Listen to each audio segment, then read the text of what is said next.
background behind the Empire State Building that you see in the foreground. Those two towers no longer stand after a terrorist attack this morning. NBC's Pat Dawson is close to the scene of that attack. Pat? Pat, Matt, can you hear me? if we are, yes, I can, Matt. If there is a war against terrorism that started, rather ongoing right now, it started here at about 8:45 this morning. As you described, a big hole in the skyline at the southern end, the southern tip of Manhattan Island, where the two World Trade Center towers have stood for the last 25 years, 110 stories high. They are no longer there. Just moments ago, I spoke to the chief of safety for the New York City Fire Department, who was obviously one of the first people here on the scene after those two planes were crashed into the side, we assume, of the World Trade Center towers, which used to be behind me over there. Chief Albert Turry told me that he was here just literally 10 or 15 minutes after the events that took place this morning. That is the first crash. He said that at one point he had roughly 10 alarms. That would equate to roughly 200 to 225 New York City firefighters who were in the building. This was after the crash, trying to rescue civilians who were in there. Now, earlier this morning on the Today Show, we spoke to the director of the World Trade Center. He said that at that hour of the morning, you could have upwards of 10,000 people in each of those towers. That would be 20,000 people total in each tower. The chief of safety, as I said, chief safety of the Fire Department of New York City, told me that shortly after 9 o'clock, he had roughly 10 alarms, roughly 200 men in the building trying to effect rescues of some of those civilians who were in there, and that basically he received word of the possibility of a secondary device, that is another bomb going off. He tried to get his men out as quickly as he could, but he said that there was another explosion which took place, and then an hour after the first hit here, with the first crash that took place, he said, there was another explosion that took place in one of the towers here. So obviously, according to his theory, he thinks that there were actually devices that were planted in the building. One of the secondary devices he thinks that took place after the initial impact was, he thinks, may have been on the plane that crashed into one of the towers. The second device he speculates, was probably planted in the building. So that's what we have been told by Albert Turry, who is the chief of safety for the New York City Fire Department. He told me that just moments ago. Now, we are continuing to hear explosions. Here downtown, and what we've been told by some of the fire officials is that there are some gas lines that occasionally are exploding down there, because obviously, as you can imagine, there are a lot of open gas lines down in the southern part of Manhattan where the World Trade Center towers used to be. As far as the situation right here, basically what we have are hundreds of New York City firefighters and other New York City rescue units who are massed here. There is a cordon just down there. We are not sure, to be honest, if some rescue workers have tried to go beyond that point as yet. When we spoke to the head of the Port Authority Police, that would be the organization that is in charge of the World Trade Center building itself, the Port Authority Police chief told us that they were at that point, about, I'd say 40 minutes ago, about to make a decision on whether or not it was safe to send emergency workers back in there. But the bottom line is that, according to the chief of safety of the New York City Fire Department, he says that he probably lost a great many men in those secondary explosions, and he said that there were literally hundreds, if not thousands, of people in those two towers when the explosions took place. He said everything above the 60th floor was extremely difficult to get to, as you can imagine. Pat Dawson. Back to you. Pat Dawson, thanks very much. We have some videotape, I understand, that we're going to show you from the West Bank. These are Palestinian celebrations in the wake of Tuesday's terror attacks in the United States. Apparently, Palestinians took to the street chanting, "God is great." People were throwing candy, distributing candy to passersby. The U.S. government obviously has become increasingly unpopular, particularly in the West Bank and Gaza Strip, because Palestinians feel that the U.S. government has sided with Israel. One man, Nawal Abdel Fattah, wearing a long black dress, threw sweets in the air, saying, actually that's a woman, pardon me, saying she was happy because, quote, America is the head of the snake. America always stands by Israel in its war against us. Meanwhile, Yasser Arafat emerged to speak with reporters ahead of the Palestinian Liberation Organization. He said, "We are completely shocked. It's unbelievable. We completely condemn this very dangerous attack, and I convey my condolences to the American people, to the American president, and to the American administration, not only in my name, but on behalf of the Palestinian people." And this comes on a day, Katie, in which obviously there's been a steady deterioration of the situation in the Middle East, but Shimon Peres was to meet today with Yasser Arafat in the West Bank. There has been some criticism of the Bush administration for not getting more involved in the peacemaking efforts in the Middle East in the past few weeks from within the Republican Party as well. Because it has gotten increasingly volatile. It has. There's been a steady escalation of violence, incursions by Israelis into Palestinian towns and declaring martial law and then pulling back. And everyone thought that the bomb was ticking in the Middle East. No one expected anything of these kinds of consequences to be visited upon this country in this horrific way that we have been witness to today. It is one more example, as we have been saying this morning, of events in far-off places that have such an enormous impact here, because the United States is, in the eyes of so many people who are opposed to our system of government and our alliances, is the devil incarnate. And today this is a very sophisticated, very cold-blooded, very widespread attack carried out with the most chilling kind of efficiency on several of the great nerve centers of our system of government and our way of life. And we're talking about perhaps thousands of casualties. What's one thing that's very frustrating about reporting this story is we know that many, many people were inevitably very seriously hurt or killed in these explosions. We have 4 aircraft full of people, obviously, that were involved in these incidents, and an untold number of people who were in the World Trade Center at the time, in the surrounding area, and of course those individuals at the Pentagon as well. And you can only hope that in the time between the actual collision, the planes hitting the towers, and the time it took for those buildings to collapse, that large numbers of people were able to get down the stairs. You'd have to assume that power in the building was probably disrupted. Elevators may not have been usable, that they were able to get down smoke-filled stairways to safety before both of those towers collapsed. And as Pat Dawson just said, though, from the 60th floor up, it was very, very, very difficult.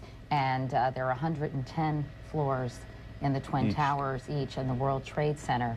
So you're talking about 50 floors, if his estimate is correct, of people. Now, the first explosion did occur at 8:42 in the morning.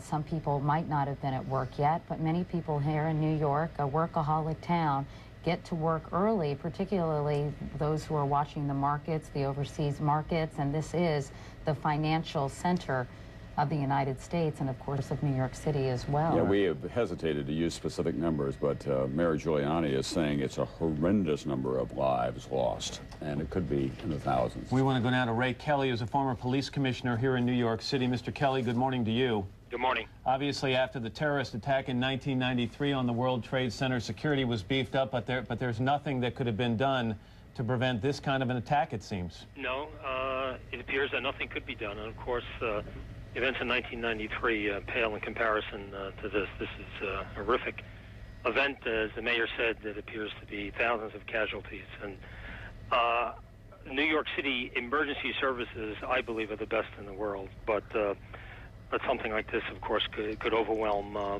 any emergency service. But I think there is, I guess, some consolation to say that they are the best. And unfortunately, we don't know how many of them have been injured or perhaps killed. Let me ask you a question about that, Ray. Is it true that the Center for New York Emergency is housed at the World Trade Center? Yes, that is true. It was shifted there 2 years ago. It was up on the one of the, I think about the 7th or 8th floor in one of those buildings.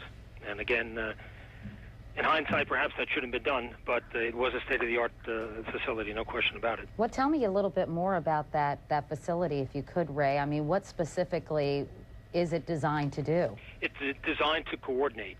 You have 40,000 police officers. You have a fire department with the emergency service, EMS component of about 15,000 people. It the purpose of that facility was to coordinate activities in the event of emergencies. And again, it had state-of-the-art communications equipment.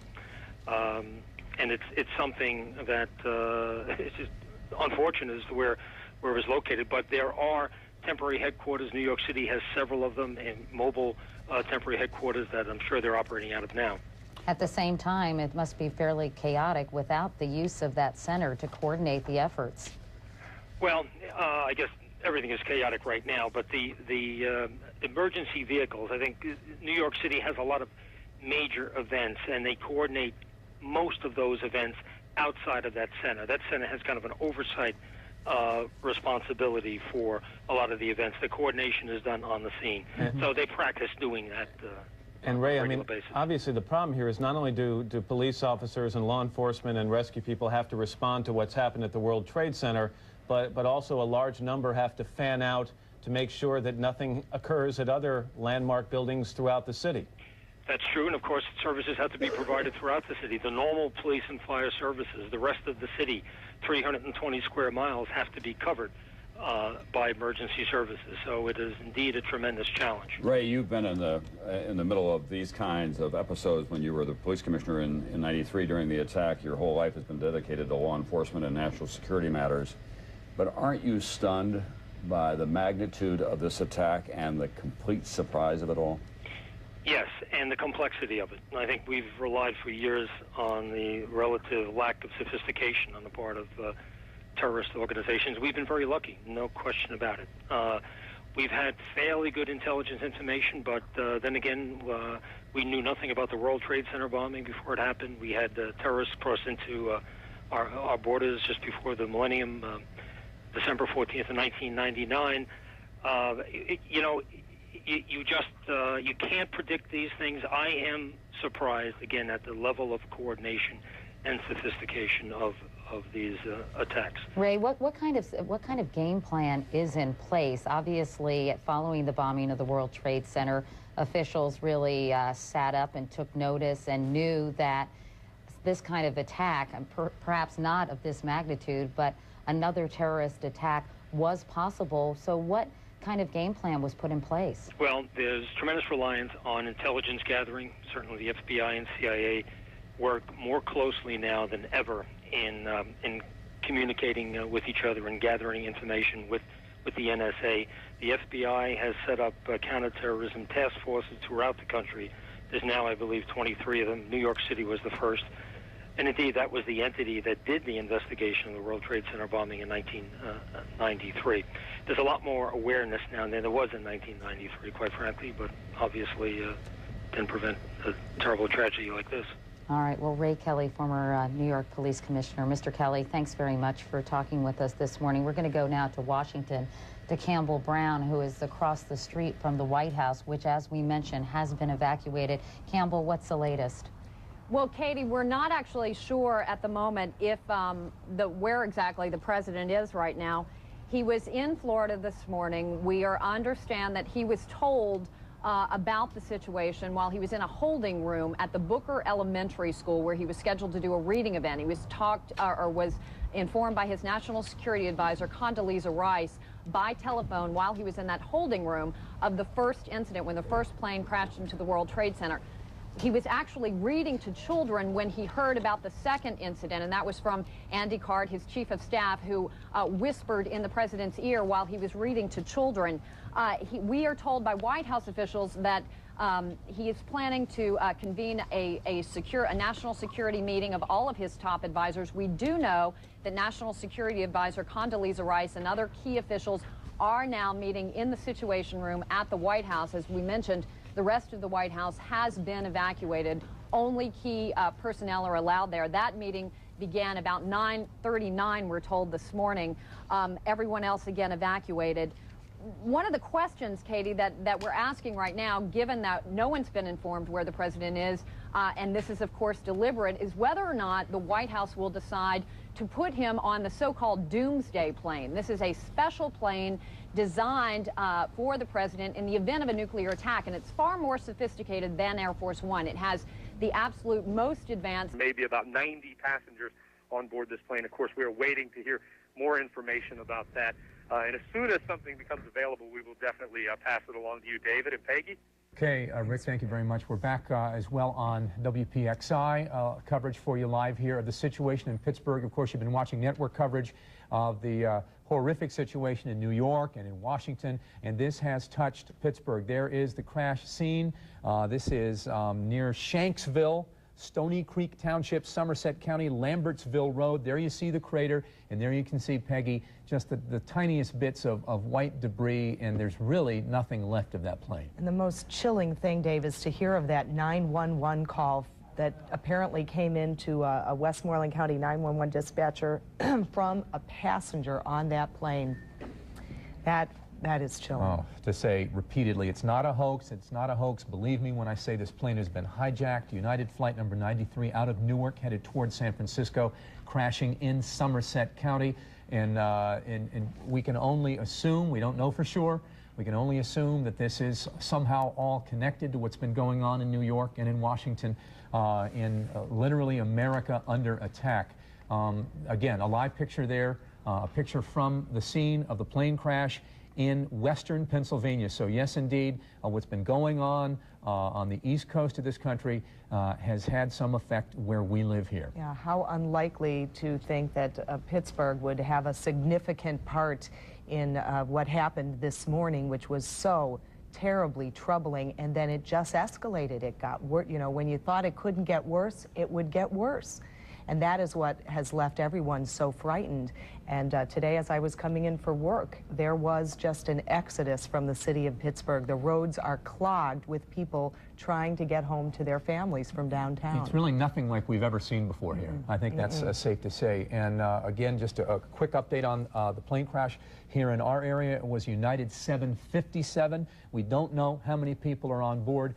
We have to assume the worst given the pictures we've seen there and the accounts of the scene of a crater in the ground and very, very little in the way of debris. Rick Earl just telling us that the largest piece they found is about 5 feet long. There is again shots of New York as the unbelievably. That's the second or the first tower that was hit first collapsing, but the second one to collapse. Of the World Trade Center, both towers struck by 2 different aircraft this morning, and then because of the structural uneasiness of the buildings, they fell down completely.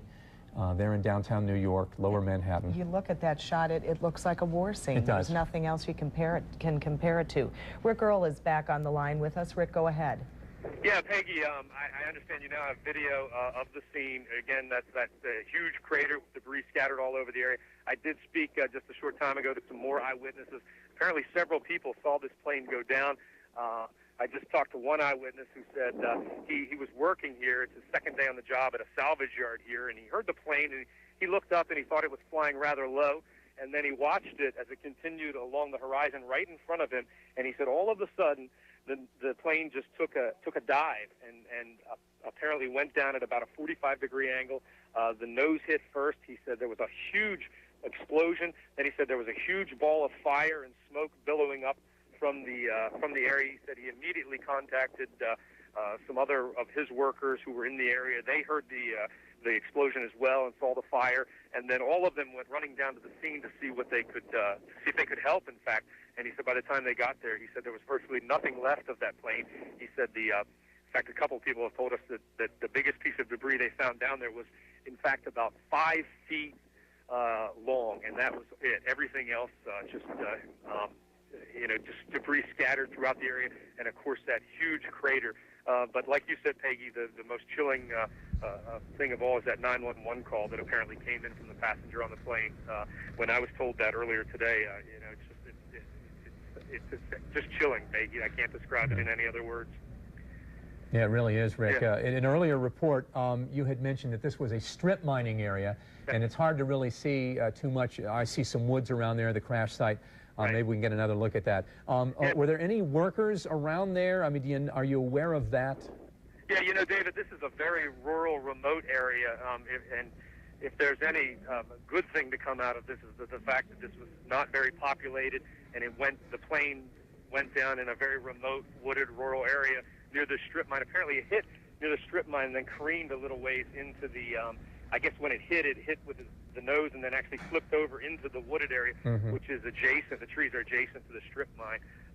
But, you know, again, it's just a very remote area. I think the closest workers were probably, it looked like about a quarter mile away. Okay. There's also a farm nearby, but that still appears to be a quarter mile away as well. So this obviously a very rural, very remote area. All right, Rick Earl there, who's on the scene on the phone with us, and this is Stony Creek Township, Shanksville, near Lambertsville Road. Go ahead, Rick, I'm sorry. Yeah, David, it's about 3 miles outside of Shanksville. Shanksville is the largest municipality in this area. This is on Lambertsville Road in Stony Creek Township, Somerset County. And, you know, right now, as you would expect, there are dozens of police officers and emergency personnel here, and they've roped off the scene, and the FBI is down there processing it now. And again, Tom Spallone from the state police said we're treating this as a crime scene.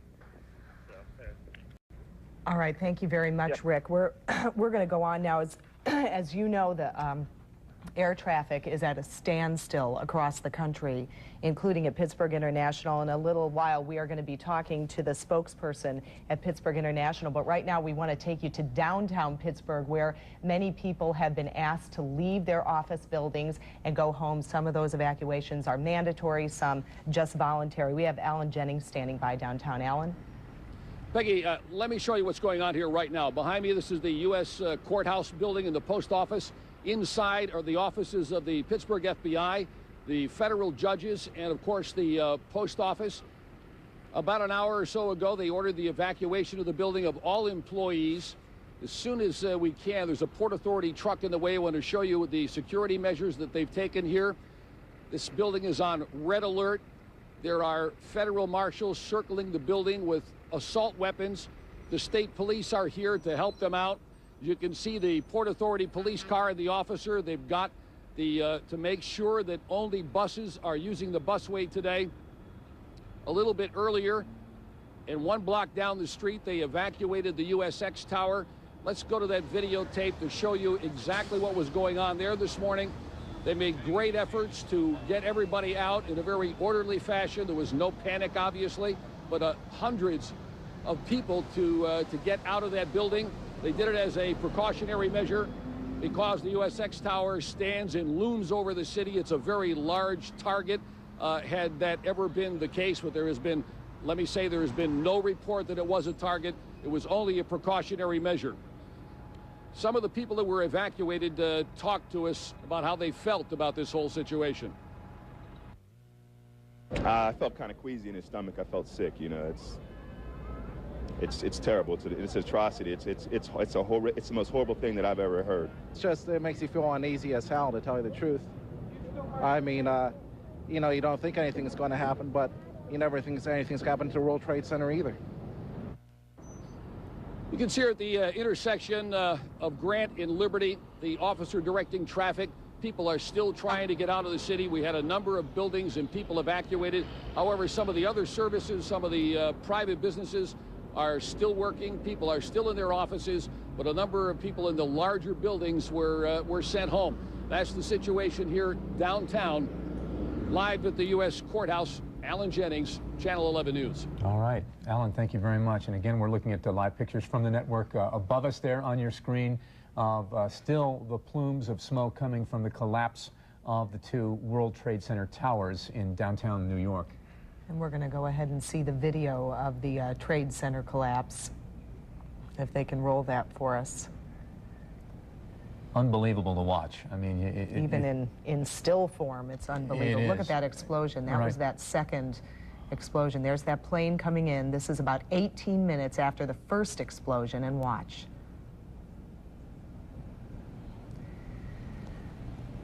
Just shocking. Many people saw that second explosion live as they were watching coverage of the first explosion. The only good news in that is that they had 18 minutes to start evacuating that second tower, and it had been in the process of being evacuated. So hopefully one could, you know, assume that quite a few people got out, but then later both buildings collapsed. Emergency workers clearly were in those buildings trying to assist people who were trapped. It's something like out of a movie, but it really happened. It's horrifying. And it is literally horrifying. And you understand, I know you felt this way, I did too, to hear the man from Alan Jennings this morning, it made him sick to his stomach. You get such an uneasy feeling, a feeling of you're not safe anywhere.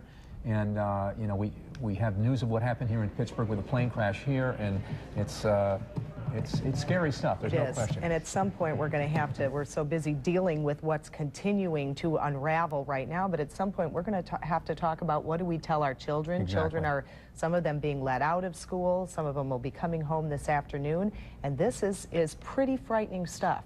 For grown-ups, not to mention children. It's about as bad as it gets. It is not unlike like a wartime attack on the United States. All right, Becky Thompson has some more information for us live in the newsroom. Becky? David, I want to tell you about some closings and some changes now. Allegheny County has activated its Emergency Management Operations Center. We also want you to know that reportedly all military installations are operated under a DEFCON Charlie. Now, we're told that that's one of the highest levels of alert, which means that all military personnel on leave may be called into active duty, and that reserve units across the country are being put on standby. U.S. Airways says all its planes are accounted for. Now we're going to tell you about some college closings. The University of Pittsburgh is closed. Carnegie Mellon University. There are no classes at Duquesne University or the Mushroom Family Learning Center. Classes at Carlow College are closed. Westmoreland County Community College, Chatham College, Point Park College, the University of Phoenix off Campbell's Run Road, Community College of Beaver closed, Pittsburgh Filmmakers School, Butler County Community College, Community College of Allegheny County, California University of Pennsylvania is also closed, ICM School of Business, Geneva College. In Westmoreland County, all federal and state buildings are closed. The Kiski area schools, 2-hour early dismissal and no afternoon kindergarten. St. Gertrude in Vandergrift, 2-hour early dismissal. New Ken and Arnold School District, the students there are dismissed at noon and there is no after-school activities. In Allegheny County, the Allegheny County courts are closed. Gateway schools, parents can pick up children voluntarily. Evening activities are canceled. Plum Borough School District, open houses, practices, and all other activities are closed. We're going to give you more school closings when we come back. Okay, thank you very much, Becky. We're going to go back to WJAC TV, our sister station in Johnstown, with more coverage on the crash of the United flight here in Somerset County, as we take a quick look at New York City right there, downtown New York. Several witnesses, and if we do have that tape now, talk to one of the eyewitnesses that saw that plane go down. At Hoffman's nursery, getting a plant. Next thing you know, a lady looked up in the sky, and I looked up with her, and just seen the plane coming straight down. I mean, it was just coming straight down, almost like a 45-degree angle, and then you seen a big puff of smoke, a huge puff of smoke. Yeah, that was it, and I got my truck and ran over to this site here. Now, if you take a look behind me, the scene is down below, and there is some smoke coming out right now. I know it's very difficult to see right now because the FBI has removed us from our initial spot here in Somerset County. We have been moved quite a bit away from the actual accident scene, but there is some smoke coming up, a helicopter in the air. That's the scene right now. We do want to try and get some more information. Again, there is a press conference coming up shortly to get some more information. We're under some tape right now showing some of the scenes that we saw here earlier today. Again, I was able to get in there. They're not letting any press anywhere near this scene right now. And when I went in earlier today, fire departments from all over our area, rescue crews from all over the area here, rushing, trying to get to this scene, trying to sort out what had happened. One thing that I can say, I didn't see any ambulances leave the scene carrying any passengers, carrying any survivors at all. Again, we don't have any confirmation on a number of people on that plane, on what airline that was, and if anyone indeed was killed or survived. Now, we will continue to follow this story throughout the day, and Marty, I just have to say it's one of the toughest things to see that I've ever seen. And of course, we're all going through this today, but to actually be here firsthand and see a crater in the ground and know a plane actually landed in that, it's indescribable, Marty. John Meyer, it certainly is. All right, that's our coverage from our sister station in Johnstown, WJAC. I want to thank them for their live coverage and the pictures there of the crash site in Somerset County. And we just got news from, the Associated Press out of New York that the estimate now for the number of people killed or injured is in the thousands. Not surprising after what we saw this morning. We're going to show you right now a scene of one of the major arteries leading out of Pittsburgh. As you see, very heavy traffic there. That is Route 28. And these are people heading home, heading out of downtown. We've been hearing that, the voluntary evacuations of several of the large buildings in downtown Pittsburgh, and a lot of people are just, and their bosses as well, allowing them to leave. They're asking, can we go home, be with our families? This is such a troubling time in America, and there's some apprehension about being in a downtown area, given what has happened in New York and in Washington, and the fear that, we're not untouchable here in Pittsburgh, so people are looking to go home, looking to touch base with their loved ones. And a couple of other things to point out here to you. Regarding Major League Baseball, it has postponed in its entire schedule today, no Major League Baseball games. And some late information on this flight that crashed in Somerset County, United Flight number 93, a Boeing 757. It left Newark, and if I'm reading this wire correctly, 8:01 a.m., headed for San Francisco with 38 passengers, 2 pilots, 5 flight attendants. That's what the airline is saying, and the flight crashed, again, as we know, near Pittsburgh. And we know of a second United plane. It was United Flight 175, a Boeing 767. That one left Boston at 8 o'clock this morning, bound for Los Angeles. The aircraft carried 56 passengers, 2 pilots, and 7 flight attendants, according to the airline, and the airline is not saying where that plane crashed. So we've had 4 planes involved today, the 2 in New York that struck the World Trade Center towers, that ran right into the buildings. We had the 1 crash here in western Pennsylvania, and the 1 Peggy just mentioned. And there have been a lot of unanswered questions, and in a time of crisis like this, there is a lot of misinformation, so we're trying to be very careful about what we tell you today. But there has been concern that there may have been other planes hijacked. We're hearing all kinds of things. But again, we are only going to tell you what we're getting confirmed to us. Right, and there's a lot of speculation how all of this is tied together. Of course, something striking the Pentagon this morning after the attack in New York, that it could possibly all be connected, some type of terrorist mastermind plot of an attack on the United States. That is certainly a possibility. We do not have hard information on that right now. Some of the stuff that I was listening to this morning, people were asking, asking questions about our intelligence community and how they could not have known that something like this was coming. I'm sure there's going to be a lot of scrutiny of the intelligence community after today. As you may have heard, there were no threats called in, mailed in, anything. There was no indication there was going to be this attack in New York or in the Pentagon or the other 2 flights that were involved. And people were saying today, well, there's no specific threat to the USX Tower, the Frick Building, the other buildings that are being evacuated as a precaution. There were no specific threats made to the World Trade Center. So certainly a feeling of uneasiness that we all have right now is quite understandable. And I'm sure there are plenty of people from this Pittsburgh area who today were in New York, or I know somebody who was in Washington for a meeting this morning at the Pentagon. And so that person is all right, by the way, or was all right, was able to contact his wife and was okay. But this story is just going to go on and on because we're going to have a lot of people from our area affected by this tragedy. Absolutely. And we have Newland Archinall live downtown again for us. Newland with the latest there. Well, just wanted to pick up on what Peggy was saying. We found out in our household that this tragedy has affected us. My husband lost a coworker this morning, was on the plane that struck the Pentagon. So, as you mentioned, it affects everyone. Even though it may not happen here in Pittsburgh, you probably know of someone somewhere. Anyway, as for what is going on here in downtown Pittsburgh, I do have some updated information. Really, don't come downtown. There's no need to. I just found out that Kaufman's, Lord & Taylor's, most of the major retailers are closing early. In fact, I went into Kaufman's, or tried to go into Kaufman's, to find out what was happening. The doors locked at 12 o'clock. All the workers are going to be sent home early today. There's no shopping, which was really sort of disappointing for a lot of the people here who simply can't get out of the city, and we're just trying to kill some time. A lot of folks have been waiting for